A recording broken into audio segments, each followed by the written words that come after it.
नमस्कार, सुप्रभात। स्वागत है आप सभी का। मैं हूं आपके साथ अमृता चौरसिया और आज बुलेटिन में हम नजर डालेंगे मध्य प्रदेश के रीवा में प्रधानमंत्री नरेंद्र मोदी आज 750 मेगावाट की सौर परियोजना को राष्ट्र को समर्पित करेंगे। इस खबर पर रहेगी हमारी नजर। प्रधानमंत्री नरेंद्र मोदी 15 जुलाई को वीडियो कॉन्फ्रेंसिंग के जरिए भारत EU समिट में भी हिस्सा देंगे आपको इसकी पूरी जानकारी। साथ ही आपको बता दें कि कांग्रेस सांसद जयराम रमेश की अध्यक्षता वाली विज्ञान और प्रौद्योगिकी, पर्यावरण, वन और जलवायु परिवर्तन पर संसदीय स्थायी समिति की आज बैठक होगी। इस पर हमारी नजर रहेगी। इसके साथ ही देश भर में कोरोना के प्रभाव को कम करने और संक्रमण रोकने के लिए सरकार एक और राष्ट्रव्यापी सीरो सर्वेक्षण कराएगी। क्या है ये सर्वेक्षण, इस पर देंगे पूरी जानकारी। इसके साथ ही आपको बता दें कि उत्तर प्रदेश सरकार ने कोरोना संक्रमण के चलते प्रदेश में लॉकडाउन लगाने की घोषणा की है। इस पर देंगे पूरी तफसील से जानकारी।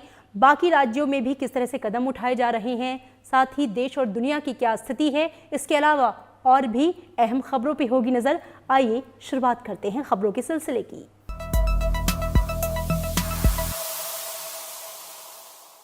मध्य प्रदेश के रीवा में प्रधानमंत्री नरेंद्र मोदी आज 750 मेगावाट की सौर परियोजना को राष्ट्र को समर्पित करेंगे। रीवा सौर परियोजना देश में अन्य सौर परियोजनाओं की तुलना में कम दरों में बिजली उपलब्ध कराने वाली पहली परियोजना होगी, जिसमें प्रतिवर्ष कार्बन उत्सर्जन 15 लाख टन कम होगा। परियोजना को विश्व बैंक समूह की ओर से पुरस्कृत भी किया जा चुका है। इस परियोजना से दिल्ली मेट्रो को 24% बिजली मिलेगी। प्रधानमंत्री नरेंद्र मोदी आज मध्य प्रदेश के रीवा में स्थापित 750 मेगावाट की सौर परियोजना राष्ट्र को समर्पित करेंगे। इस परियोजना में सौर ऊर्जा उत्पादन की 3 इकाइयां हैं। प्रत्येक इकाई की क्षमता 250 मेगावाट है। ये इकाइयां 500 हेक्टेयर क्षेत्र में बनाए गए सौर ऊर्जा पार्क में स्थित हैं। इस सौर पार्क को Rewa ultra mega solar limited ने विकसित किया है, जो मध्य प्रदेश ऊर्जा विकास निगम लिमिटेड और केंद्रीय सार्वजनिक क्षेत्र की इकाई solar energy corporation of India की संयुक्त उद्यम कंपनी है।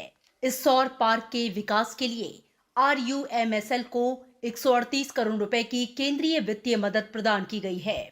रीवा सौर परियोजना देश में अन्य सौर परियोजनाओं की तुलना में कम दरों में बिजली उपलब्ध कराने वाली पहली परियोजना होगी, जिसमें प्रतिवर्ष कार्बन उत्सर्जन 15 लाख टन कम होगा।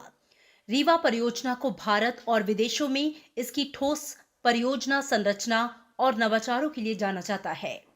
MNRE द्वारा बिजली डेवलपर्स के जोखिम को कम करने के लिए इसके भुगतान सुरक्षा तंत्र को अन्य राज्यों के लिए एक मॉडल के रूप में अनुशंसित किया गया है। नवाचार और उत्कृष्टता के लिए इसे world bank group president award भी मिला है। यही नहीं, इसे प्रधानमंत्री की a book of innovation new beginnings पुस्तक में भी शामिल किया गया है। ये नवीकरणीय ऊर्जा पहली ऐसी परियोजना है जो राज्य के बाहर संस्थागत स्तर पर ऊर्जा की आपूर्ति करेगी।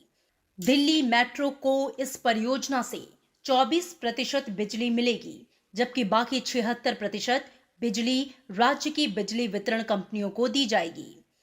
रीवा परियोजना 100 गीगावाट की सौर स्थापित क्षमता के साथ 2022 तक 175 गीगावाट की स्थापित अक्षय ऊर्जा क्षमता के लक्ष्य को प्राप्त करने की भारत की प्रतिबद्धता का उदाहरण भी है। Bureau report, Rajya Sabha TV. प्रधानमंत्री नरेंद्र मोदी ने ब्रिटेन में आयोजित इंडिया ग्लोबल वीक 2020 का कल वर्चुअल उद्घाटन किया और कहा कि वैश्विक भलाई और समृद्धि के लिए भारत कुछ भी करने को तैयार है। प्रधानमंत्री ने कहा कि एक ऐसा भारत है जो सुधार, प्रदर्शन और परिवर्तन में विश्वास रखता है। उन्होंने कहा कि कोरोना महामारी के इस दौर में देश की अर्थव्यवस्था के पुनरुत्थान पर चर्चा करना स्वाभाविक है और कई विशेषज्ञों का मानना है कि वैश्विक पुनरुत्थान की कहानी में भारत की अग्रणी भूमिका होगी। India is a powerhouse of a talent that is eager to contribute. The second factor is India's ability to reform and rejuvenate. Indians are natural reformers. History has shown that India has overcome every challenge, be it social or economical. प्रधानमंत्री ने कहा कि एक तरफ भारत वैश्विक महामारी के खिलाफ एक मजबूत लड़ाई लड़ रहा है, तो दूसरी तरफ स्वास्थ्य क्षेत्र पर ध्यान बढ़ाने के साथ साथ देश की आर्थिक सेहत को बेहतर करने में जुटा है। During the last 6 years, India has made great gains in areas such as total financial inclusion, record housing and infra construction, ease of doing business, bold tax reforms including the GST. आत्मनिर्भर भारत को लेकर प्रधानमंत्री ने कहा कि इसका मतलब स्वयं तक सीमित होना या दुनिया के लिए बंद हो जाना नहीं है। We have brought reforms in the MSME sector. A booming MSME sector will also complement big industries. There are investment opportunities in the defense sector. Now, there are more opportunities for private investment in space sector. This will mean greater access to commercial use of space tech for the benefit of people. प्रधानमंत्री नरेंद्र मोदी ने कल video conferencing के जरिए अपने संसदीय क्षेत्र की सामाजिक संस्थाओं से संवाद किया।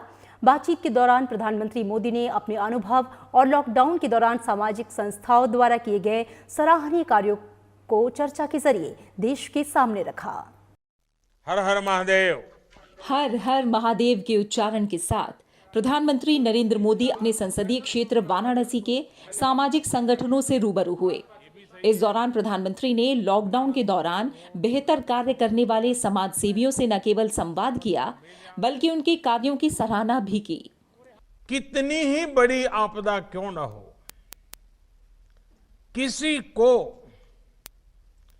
काशी के लोगों की जीवटता का कोई मुकाबला नहीं कर सकता। प्रधानमंत्री नरेंद्र मोदी ने कहा कि संकट की इस घड़ी में वो मुख्यमंत्री योगी आदित्यनाथ और सरकार के अलग अलग लोगों से लगातार संपर्क में हैं और उनसे कोरोना महामारी से लड़ने के लिए उठाए जा रहे कदमों की जानकारी और फीडबैक लेते रहते हैं। कौन क्या कदम उठा रहा है, अस्पतालों की स्थिति क्या है, यहां क्या व्यवस्थाएं की जा रही है, क्वारंटीन को लेकर के क्या हो रहा है, बाहर से आए श्रमिक साथियों के लिए हम कितना प्रबंध कर पा रहे हैं, ये सारी जानकारियां मैं बिल्कुल लगातार लेता रहता था। तमाम सामाजिक संगठनों के कार्यों की तारीफ करते हुए प्रधानमंत्री ने कहा कि ये हम सब के लिए सौभाग्य की बात है कि इस बार गरीबों की सेवा का माध्यम भगवान ने हम सबको बनाया है और हर स्तर पर सभी ने गरीबों की मदद के लिए पूरी क्षमता से काम किया है। उन्होंने बताया कि फिलहाल काशी में करीब 8,000 करोड़ रुपए के अलग अलग प्रोजेक्ट्स पर काम तेजी से चल रहा है और इससे कई लोगों को रोजी रोटी भी मिली हुई है। प्रधानमंत्री ने कहा कि जब स्थितियां सामान्य होंगी तो बनारस में पुरानी रौनक भी उतनी ही तेजी से लौटेगी। Bureau report, Rajya Sabha TV. प्रधानमंत्री नरेंद्र मोदी 15 जुलाई को वीडियो कॉन्फ्रेंसिंग के जरिए भारत EU समिट में हिस्सा लेंगे, जिसमें कोरोना संकट के साथ साथ दुनिया के कई मसलों पर मंथन होगा। इस दौरान प्रधानमंत्री नरेंद्र मोदी यूरोपीय परिषद के अध्यक्ष चार्ल्स मिशेल और यूरोपीय आयोग के अध्यक्ष उर्सुला वॉन डेर लेयन विभिन्न मुद्दों पर व्यापक बातचीत करेंगे। बैठक में भारत और यूरोपीय संघ के बीच आपसी व्यापार के मुद्दे पर चर्चा होगी। साथ ही सुरक्षा, जलवायु, पर्यावरण और डिजिटल अर्थव्यवस्था, साथ ही कनेक्टिविटी जैसे क्षेत्रों में सहयोग को बढ़ावा देने के तरीकों पर भी विचार विमर्श किया जा सकता है। भारत और यूरोपीय संघ के बीच ये 15वीं शिखर बैठक है। शिखर सम्मेलन का उद्देश्य यूरोपीय संघ और भारत में लोगों को ठोस लाभ पहुंचाना है, लिहाजा दोनों के बीच रणनीतिक संबंधों को मजबूत बनाने पर जोर दिया जाएगा। 15 जुलाई को होने वाली इस बैठक में वीडियो कॉन्फ्रेंसिंग के जरिए आयोजन होने के बारे में विदेश मंत्रालय की तरफ से आज जानकारी दी गई। The 15th meeting of the India-EU Summit will be held in virtual mode on 15th July 2020. The summit will be co-chaired by Prime Minister and the President of the European Council and the President of the European Commission. The summit will review India-EU cooperation covering political and security relations, trade and investment, and economic cooperation. Congress सांसद जयराम रमेश की अध्यक्षता वाली विज्ञान और प्रौद्योगिकी, पर्यावरण, one और जलवायु परिवर्तन पर संसदीय स्थायी समिति की आज बैठक होने वाली है। ये कोविड-19 पर किसी संसदीय समिति की पहली बैठक होगी। ये मार्च के अंत में कोविड-19 महामारी की वजह से संसद के बंद हो जाने के बाद से राज्यसभा की स्थायी समिति की भी पहली बैठक होगी। बैठक का एजेंडा कोविड-19 और भविष्य में अन्य महामारियों से निपटने की तैयारियां हैं। इसमें कोविड-19 से संबंधित मुद्दों और भावी महामारी से निपटने के लिए क्या कदम उठाए गए हैं, इस पर चर्चा होगी। केंद्र सरकार कोविड-19 महामारी से प्रभावकारी तरीके से निपट रही है। स्वास्थ्य मंत्रालय ने कहा कि अन्य देशों की तुलना में आबादी के अनुपात को देखते हुए भारत में मरीजों की संख्या सबसे कम है और स्वस्थ होने वाले मरीजों की संख्या लगातार बढ़ रही है। सक्रिय मामलों की तुलना में ठीक हुए लोगों की संख्या 1.75 गुना अधिक है। गुरुवार को जारी आंकड़ों के मुताबिक देश में अब तक कुल 4,76,348 कोरोना मरीज पूरी तरह से स्वस्थ हो चुके हैं और इस महामारी से स्वस्थ होने की दर बढ़कर 62.08% हो गई। इसके साथ ही ठीक हुए लोगों और सक्रिय मामलों के बीच का अंतर 2 लाख से अधिक हो गया है। स्वास्थ्य मंत्रालय ने दोहराया है कि देश में अभी तक सामुदायिक संक्रमण की नौबत नहीं आई है। देश भर में कोरोना नमूनों की जांच के लिए प्रयोगशालाओं की संख्या बढ़कर 1132 हो गई। गुरुवार को जारी आंकड़ों के मुताबिक अब तक कोविड-19 की पहचान के लिए 1,07,40,832 नमूनों का परीक्षण किया जा चुका है। देश भर में कोरोना के प्रभाव को कम करने और संक्रमण रोकने के लिए सरकार एक और राष्ट्रव्यापी सीरो सर्वेक्षण कराएगी। ICMR ने कहा है कि यह सर्वेक्षण कोरोना वायरस के संपर्क में आए आबादी का पता लगाने के लिए किया जाएगा, जिसके तहत लोगों के खून के नमूनों की जांच कर शरीर में कोरोना वायरस के खिलाफ एंटीबॉडी विकसित होने के बारे में पता लगाया जाएगा। केंद्रीय स्वास्थ्य मंत्रालय में विशेष कार्य अधिकारी राजेश भूषण ने कहा कि ICMR की ओर से ऐसा ही एक सीरो सर्वेक्षण मई में किया गया था, जिसके अंतिम नतीजे की प्रक्रिया अभी चल रही है। केंद्रीय स्वास्थ्य मंत्रालय, गृह मंत्रालय और ICMR ने कल संयुक्त प्रेस वार्ता की। इस दौरान देश में कोरोना की स्थिति पर विस्तार से जानकारी दी गई। वैक्सीन को लेकर प्रेस कॉन्फ्रेंस में ये कहा गया कि इस वक्त विश्व में 100 से अधिक वैक्सीन कैंडिडेट हैं जो कि अलग अलग ट्रायल स्टेज पर हैं। Bharat biotech international limited ICMR के साथ मिलकर और कैंडिला हेल्थ केयर 2 स्वदेशी वैक्सीन बना रहे हैं। वैक्सीन फेज 1 और 2 के क्लिनिकल ट्रायल के लिए जाएगी। हम लोग ये चाहते हैं कि ये वैक्सीन जितनी फास्ट डेवलप हो के लोगों के लिए अवेलेबल हो पाए, उतना फास्ट इसको डेवलप कराएं। DG ICMR के लेटर का इंटेंट था कि साइट्स को बोलें कि फास्ट ट्रैक करो। हमारे पास कैंडिडेट है, ऐसा ना हो that we miss the bus.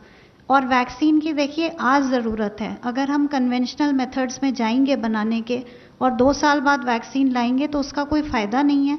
So the entire restless in the government in ICMR इसकी वैक्सीन को फास्ट ट्रैक करिए, इसको जल्दी से जल्दी अवेलेबल कराइए हमारे कंट्री के सिटीजन्स को। हवा से कोरोना संक्रमण फैलने की आशंकाओं के बीच केंद्रीय स्वास्थ्य मंत्रालय ने कहा कि स्थिति अभी साफ हो रही है और सरकार विश्व स्वास्थ्य संगठन से आने वाली सूचना पर नजर रख रही है। इस बारे में पूछे जाने पर स्वास्थ्य मंत्रालय में officer on special duty Rajesh Bhushan ने कहा कि इस खास विषय को लेकर WHO के मुख्यालय से आने वाली सूचनाओं पर नजर रखी जा रही है, लेकिन शुरुआत से ही स्वास्थ्य मंत्रालय और प्रधानमंत्री नरेंद्र मोदी 2 गज दूरी बनाए रखने पर लगातार जोर दे रहे हैं। उन्होंने कहा कि इसलिए दूरी बनाए रखने के इस विचार का पालन करना सुरक्षित रहा जा सकता है, क्योंकि सूक्ष्म बूंदें हवा में कुछ समय तक ही जीवित रह सकती हैं। विश्व स्वास्थ्य संगठन ने यह माना है कि कोरोना वायरस हवा में भी फैल सकता है, लेकिन कुछ शर्तों में भी ऐसा संभव है। राजधानी दिल्ली में हाल के दिनों में कोविड-19 संबंधी स्थिति में उल्लेखनीय सुधार हुआ है, जहां मरीजों की ठीक होने की दर में सुधार होने के साथ ही संक्रमण के मामलों के 2 गुना होने की अवधि बढ़ी है। जबकि दिल्ली में कल कोरोना वायरस के 2187 नए मामले सामने आने के बाद संक्रमितों की संख्या बढ़कर 1,07,000 के पार हो गई। दिल्ली में अब इलाजरत मरीजों की संख्या 21,567 रह गई है, जो कि पिछले 28 दिनों में सबसे कम है। इसके अलावा 4,027 लोग ठीक हुए हैं, जो पिछले 19 दिनों में सबसे अधिक हैं। दिल्ली में अब तक 82,226 लोग बीमारी से ठीक हो चुके हैं, जिसके चलते मरीजों के ठीक होने की जो दर है वो बढ़कर 76% तक पहुंच गई। मरीजों के ठीक होने की राष्ट्रीय दर 62% है। और अब कोरोना वायरस को लेकर राज्यों की स्थिति पर अगर हम नजर डालें तो वायरस के बढ़ते संक्रमण के चलते उत्तर प्रदेश सरकार ने प्रदेश में लॉकडाउन लगाने की घोषणा की है, जो आज रात 10 बजे से लेकर 13 जुलाई यानी कि सोमवार की सुबह 5 बजे तक जारी रहेगा। इस दौरान सभी शहरों और ग्रामीण क्षेत्रों के बाजार, हाट, गल्ला मंडी और कार्यालय बंद रहेंगे। हालांकि अति आवश्यक सेवाओं पर कोई रोक नहीं रहेगी। महाराष्ट्र में कल कोरोना वायरस संक्रमण के 6,875 नए केस सामने आए। इसके साथ ही राज्य कोरोना के कुल मरीजों की जो संख्या है वहां पर 2,30,000 के पार पहुंच गई है। महाराष्ट्र में कोरोना वायरस संक्रमण से अभी तक 1,27,259 मरीज ठीक हो चुके हैं। बिहार में कोरोना संक्रमितों की तेजी से बढ़ती संख्या पर रोक के मकसद से कई जिलों में वहां के प्रशासन ने कड़े कदम उठाए हैं। इनमें राजधानी पटना के साथ ही कैमूर, बक्सर, नवादा, मुंगेर, किशनगंज, मुजफ्फरपुर और मोतिहारी जिला शामिल हैं। कोरोना के बढ़ते संक्रमण को ध्यान में रखते हुए अब पटना में ट्रेनों के आइसोलेशन कोचों का इस्तेमाल होगा। इनमें कुल 640 कोरोना पॉजिटिव या संदिग्ध मरीजों को ही आइसोलेट किया जाएगा। हरियाणा की बात करें तो सरकार 9वीं से 12वीं कक्षा तक का सिलेबस सीबीएसई की तर्ज पर कम करेगी। शिक्षा मंत्री कंवर पाल के मुताबिक हरियाणा विद्यालय शिक्षा बोर्ड से संबद्ध स्कूलों के विद्यार्थियों पर मानसिक दबाव कम करने के लिए पाठ्यक्रम को वर्तमान शैक्षणिक सत्र 2020-21 के लिए कम किया जा रहा है। कोरोना संक्रमण को लेकर सरकार अब कर्नाटक में निजी मेडिकल प्रतिष्ठान, होटल या अन्य ठहरने की जगहों पर कोविड केयर सेंटर चला सकते हैं। अस्पताल से इसके होटल या अन्य प्रतिष्ठानों को इसके लिए ट्रेनिंग लेनी होगी। ये प्राइवेट अस्पतालों और होटल की संयुक्त जिम्मेदारी होगी। तेलंगाना में सरकार ने इंटरमीडिएट द्वितीय वर्ष की पूरक परीक्षाएं रद्द करने का ऐलान किया है और प्रत्येक छात्र को उत्तीर्ण घोषित किया। केरल की मुख्यमंत्री पिनराई विजयन ने बढ़ते कोविड-19 मामलों के मद्देनजर राजधानी तिरुवनंतपुरम के हालात को गंभीर बताया। उन्होंने चिंता जाहिर करते हुए कहा कि राज्य में 300 के लगभग नए केस सामने आ रहे हैं। अगर ये स्थितियां कम्युनिटी ट्रांसमिशन में बदल गई तो बड़ी परेशानी हो जाएगी। और दुनिया भर में कोरोना संक्रमण पर नजर डालें तो वायरस का संक्रमण तेजी से बढ़ रहा है। विश्व में कोरोना से संक्रमित लोगों की जो संख्या है अब 1,22,20,000 के पार हो चुकी है, जबकि 5,53,000 से ज्यादा लोग अपनी जान गंवा चुके हैं। कोरोना मामलों में पहले नंबर पर अमेरिका है, जहां अब तक 31,11,000 से ज्यादा लोग संक्रमित हो चुके हैं और 1,33,000 से ज्यादा की मौत हो चुकी है। वहीं दूसरे नंबर पर ब्राजील है। ब्राजील में अब तक 17,55,000 से ज्यादा लोग महामारी की चपेट में आ चुके हैं। साथ ही देश में कोरोना से मरने वालों की संख्या 69,900 से ज्यादा हो चुकी है। वहीं बोलीविया की अंतरिम राष्ट्रपति जीनिंग अंश भी कोरोना वायरस से संक्रमित हो गई हैं। इस बात की जानकारी उन्होंने एक ट्वीट के जरिए दी है। और इसी के साथ यहां पर रुकेंगे एक छोटे से ब्रेक के लिए। आप देखते रहिए राज्यसभा टीवी।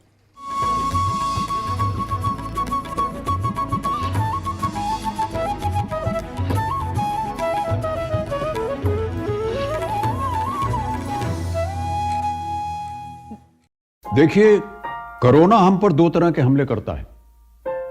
पहला शारीरिक और दूसरा मानसिक। मानसिक हमला हमें संदेह पैदा करता है, मन में कहीं एक शक पैदा करता है, यहां तक कि हम उस इंसान से भी डरने लगते हैं जो अस्पताल से ठीक होकर घर आया है। वो इंसान जिसे डॉक्टरों ने ताली बजा करके घर भेजा है। देखा होगा आपने टीवी पर कि अस्पताल से ठीक होकर वापस आने पर घर और समाज के लोग उन पर फूलों की वर्षा करते हैं। शारीरिक लड़ाई के लिए तो दुनिया भर के जानकार कोशिश कर रहे हैं, पर मानसिक लड़ाई हमें ही जीतनी पड़ेगी। यदि हम हार गए तो कोरोना जीत जाएगा, और ये हम कभी होने नहीं देंगे। अपनों को अपनाएंगे, सही सलामत घर लाएंगे।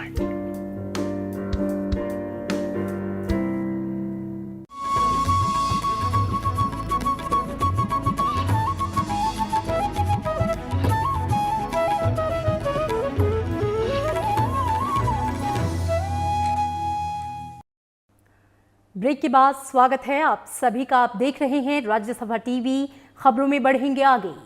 पूर्वी लद्दाख की स्थिति पर विदेश मंत्रालय ने कहा कि चीन, भारत, लद्दाख सैन्य और राजनयिक अधिकारी सेना के पीछे हटने की प्रक्रिया को आगे बढ़ाने के लिए अपनी बैठकें जारी रखेंगे। LAC को सीमाई इलाकों में शांति और संयम का आधार मानते हुए इसका गंभीरता से सम्मान किया जाना चाहिए। विदेश मंत्रालय ने कहा कि भारत अपनी संप्रभुता और क्षेत्रीय अखंडता सुनिश्चित करने के लिए पूरी तरह से प्रतिबद्ध है। चीन की पीपल्स लिबरेशन आर्मी ने सेना के साथ बनी आपसी सहमति के अनुसार पूर्वी लद्दाख के गोग्रा और हॉट स्प्रिंग्स में टकराव स्थलों से अपने बलों को पीछे हटाने की प्रक्रिया कल पूरी कर ली। भारत चीन सीमा विवाद को लेकर दोनों पक्षों के बीच वार्ता का दौर जारी है। सूत्रों के मुताबिक इसी कड़ी में जल्द ही सीमा मामलों पर working mechanism for consultation and coordination की वर्चुअल बैठक का आयोजन किया जाएगा। The diplomatic and military officials of both sides will continue their meetings to take forward the process of disengagement and de-escalation as agreed to by the special representatives. The next meeting of the Working Mechanism for Consultation and Coordination on India-China Border Affairs, the WMCC, is expected to take place soon. Counter terrorism के लिए विदेश मंत्रालय में संयुक्त सचिव महावीर सिंघवी ने एक बार फिर दोहराया कि जम्मू और कश्मीर भारत का भिन्न हिस्सा है, था और रहेगा। उन्होंने UNOCT virtual counter terrorism week में अपने संबोधन में कहा, उन्होंने साफ तौर पे कहा कि पाकिस्तान को अपनी साजिशों को खत्म करना चाहिए। जो पाकिस्तान दिखाने की कोशिशें करता है वो वास्तव में राज्य द्वारा प्रायोजित सीमा पर आतंकवाद है। विदेश मंत्रालय में काउंटर टेररिज्म के लिए संयुक्त सचिव ने कहा कि भारत समेत पूरी दुनिया में मानवाधिकारों को बढ़ावा देने के लिए काम किया जा रहा है। आतंकवाद के खिलाफ कड़ा रुख अपनाना है और सक्रिय कदम उठाए गए हैं, लेकिन पाकिस्तान ने आतंकवाद को मुख्य धारा में रखा है। केंद्रीय सूचना प्रौद्योगिकी मंत्री रविशंकर प्रसाद ने डेटा के इस्तेमाल में पारदर्शिता पर जोर दिया है। उन्होंने कहा कि किसी एक देश के डेटा का इस्तेमाल दूसरे देश में गुप्त संपत्ति के तौर पर चोरी छिपे नहीं होना चाहिए। रविशंकर प्रसाद ने ये बातें इंडिया ग्लोबल वीक 2020 सत्र को संबोधित करते हुए कही। उन्होंने कहा कि एक उचित डिजिटल दुनिया ही लोकतंत्र में टिक सकती है। ऐसे में एक अधिक पारदर्शी प्रणाली की जरूरत है। आज बटन के एक क्लिक पर सब कुछ उपलब्ध है।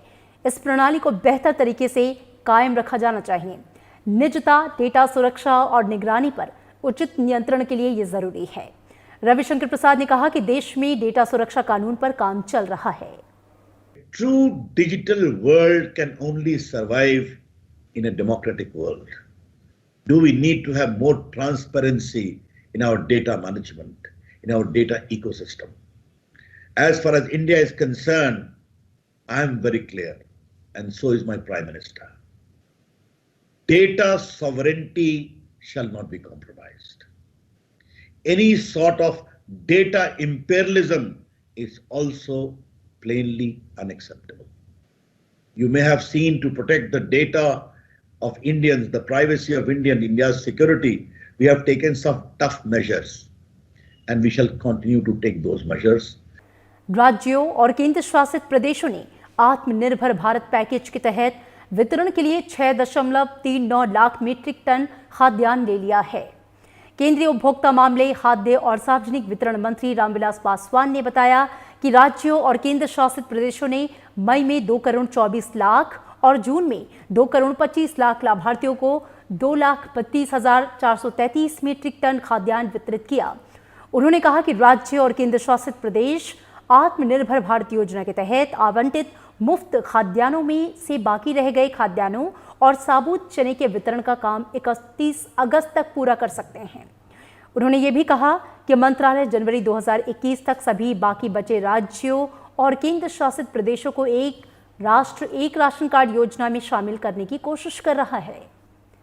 कोरोना महामारी के मद्देनजर 7 मई को वंदे भारत अभियान शुरू किए जाने के बाद से अब तक 5,80,000 से अधिक भारतीय स्वदेश लौट चुके हैं। विदेश मंत्रालय के प्रवक्ता अनुराग श्रीवास्तव ने कहा कि वापस आए कुल लोगों में से 97,000 से ज्यादा भारतीय नेपाल, भूटान और बांग्लादेश से जमीनी जांच चौकियों के रास्ते लौटे हैं। उन्होंने कहा कि 8 जुलाई तक स्वदेश वापसी के लिए विदेश में भारतीय मिशन में 6,61,352 व्यक्तियों ने पंजीकरण कराया है, जिनमें से 5,80,000 स्वदेश लौट चुके हैं। साथ ही विदेश मंत्रालय ने लॉकडाउन के दौरान भारत में फंसे 118 देशों के 1,02,000 से अधिक विदेशी नागरिकों की सुरक्षित निकासी में सहायता की। और इसी बीच नागरिक उड्डयन मंत्रालय ने कहा है कि भारत और संयुक्त अरब अमीरात ने एक दूसरे के यहां फंसे अपने नागरिकों को वापस लाने के लिए अंतर्राष्ट्रीय उड़ानें संचालित करने का फैसला लिया है। आवर्जन और नागरिकता से संबंधित वैध दस्तावेज रखने वाले सभी लोगों को इन उड़ानों के जरिए स्वदेश लौटने की अनुमति होगी। दोनों देशों के बीच 12 जुलाई से अंतर्राष्ट्रीय उड़ानें संचालित की जाएंगी। केंद्रीय गृह मंत्रालय ने तिरुवनंतपुरम एयरपोर्ट पर सोने की तस्करी के मामले में एनआईए की जांच के आदेश दिए हैं। गृह मंत्रालय के प्रवक्ता के ट्विटर हैंडल से किए गए ट्वीट में लिखा गया है कि ये एक संगठित तस्करी का अभियान है जिसके राष्ट्रीय सुरक्षा को लेकर गंभीर परिणाम सामने आ सकते हैं। रविवार को तिरुवनंतपुरम अंतर्राष्ट्रीय हवाई अड्डे से सीमा शुल्क अधिकारियों ने करीब 30 किलो सोना बरामद किया था। केरल सरकार ने मामले की जांच एनआईए को सौंपने का स्वागत किया है। प्रवर्तन निदेशालय ने यस बैंक घोटाला मामले में राणा कपूर, कपिल वधावन और धीर वधावन साथ ही उनकी कंपनियों की 2,203 करोड़ रुपए की संपत्ति जब्त कर ली है। इनमें भारत और विदेश में अचल संपत्तियां, बैंक खाते, निवेश, लग्जरी गाड़ियां और अन्य चीजें शामिल हैं। इससे पहले प्रवर्तन निदेशालय ने राणा कपूर की विभिन्न कंपनियों के बैंकों में जमा 115 करोड़ रुपए और 23 करोड़ मूल्य के जवाहरात, साथ ही वाधवान परिवार की 7 लग्जरी गाड़ियां जब्त कर ली थीं। राणा कपूर और वाधवान बंधुओं को धनशोधन मामले में गिरफ्तार किया गया है। अभी ये न्यायिक हिरासत में हैं। कानपुर में 8 पुलिस कर्मियों की हत्या का मुख्य आरोपी विकास दुबे पुलिस मुठभेड़ में मारा गया है। उत्तर प्रदेश पुलिस के मुताबिक मध्य प्रदेश के उज्जैन से कानपुर लाते वक्त एसटीएफ काफिले की गाड़ी कानपुर के नजदीक हाईवे पर दुर्घटनाग्रस्त हो गई, जिसके बाद विकास दुबे ने भागने की कोशिश की और एसटीएफ की जवाबी कार्रवाई में उसे गोली लगी। 2 जुलाई की रात कानपुर में दबिश देने गई पुलिस टीम पर विकास दुबे और उसके साथियों ने हमला कर दिया था। इसमें 8 पुलिसकर्मी शहीद हो गए थे। इस घटना के बाद से विकास दुबे फरार हो गया था और उसे कल उज्जैन के महाकाल मंदिर से गिरफ्तार किया गया था। आईसीएसई बोर्ड की कक्षा 10वीं और 12वीं के रिजल्ट की घोषणा आज की जाएगी। रिजल्ट दोपहर 3 बजे से जारी किया जाएगा। Indian certificate of secondary education ने अपनी आधिकारिक वेबसाइट पर परिणामों की घोषणा के बारे में जानकारी दी है। छात्र रिजल्ट देखने के लिए CISCE.org और result.cisce.org वेबसाइट पर लॉगिन करके परिणाम देख सकते हैं। केंद्रीय प्रदूषण नियंत्रण बोर्ड गंगा और इसकी सहायक नदियों में प्रदूषण की निगरानी को मजबूत करेगा। केंद्रीय पर्यावरण मंत्री प्रकाश जावड़ेकर और केंद्रीय जल शक्ति मंत्री गजेंद्र सिंह शेखावत की मौजूदगी में दिल्ली में कल एक अंतर मंत्रालयीय बैठक में इस बारे में निर्देश दिए गए। केंद्रीय पर्यावरण मंत्री प्रकाश जावड़ेकर ने अधिकारियों से कहा कि वे उचित प्रक्रिया का पालन करते हुए राष्ट्रीय महत्व की नदी परियोजनाओं के लिए शीघ्रता से काम करें और गंगा और इसकी प्रमुख सहायक नदियों की जल गुणवत्ता की निगरानी करने के लिए संस्थागत तंत्र की स्थापना करें। और अब बात मौसम की। देश में अनेक स्थानों पर कल हल्की से मध्यम वर्षा हुई, लेकिन दिल्ली एनसीआर में उमस और गर्मी से खास राहत नहीं मिली। हिमाचल प्रदेश में आंधी तूफान और भूस्खलन की चेतावनी जारी की गई है। हिमाचल प्रदेश के अधिकांश हिस्सों में बारिश के बाद मौसम विभाग ने प्रदेश के 7 जिलों चंबा, कांगड़ा, कुल्लू, मंडी, शिमला, सोलन और सिरमौर में भारी वर्षा और भूस्खलन के लिए येलो अलर्ट जारी किया है। तो ये थी अब तक की तमाम बड़ी खबरें। फिलहाल इसी के साथ मुझे दीजिए इजाजत। नमस्कार।